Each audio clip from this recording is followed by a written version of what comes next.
Et merde. Bon, vous l'aurez compris, on a eu une petite galère. Allez, on vous raconte tout juste après. Il y avait trop de vent aujourd'hui, du coup on a dû faire du stop pour essayer d'avancer parce que ça faisait 2 jours qu'il y avait un vent de malade. Donc là on a trouvé un pick-up qui nous a pris et en fait la chariote elle s'est envolée. Thomas court pour récupérer la chariote. Un Argentin s'arrête et l'intercepte au milieu. Nous la met sur le côté. Donc j'espère qu'elle n'est pas cassée.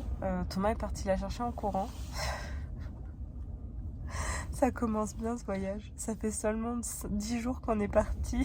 On a que des emmerdes. J'en rigole, mais c'est compliqué. Nous rechargeons la chariote dans le coffre et croisons les doigts pour qu'elle ne s'envole pas à nouveau. On l'a récupérée au premier abord, elle semblait en bon état. Sauf que quand on a déchargé les vélos et qu'on a tout remis en place, on s'est rendu compte qu'en fait, elle était totalement déchirée sur les côtés. Que la fourche était tordue. Donc quand Thomas pédalait à vélo, en fait, l'axe de la chariote était décalé.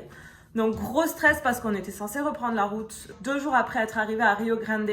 Sauf que là, on se demande comment on va pouvoir faire réparer la chariote. Donc on est arrivé chez notre warm shower et là vous ne devinerez jamais sur qui on est retombé. On est retombé sur la personne en t-shirt vert qui s'arrêtait sur la route quand on était à vélo avec le vent plein face pour nous dire qu'il pouvait nous héberger quand on serait arrivé à Rio Grande.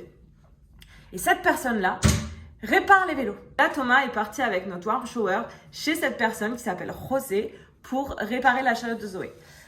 Normalement, l'axe de la chariote est tordu, donc ils sont en train de voir si on peut la réparer. Après avoir désossé la chariote, aucune solution, on doit recommander une pièce.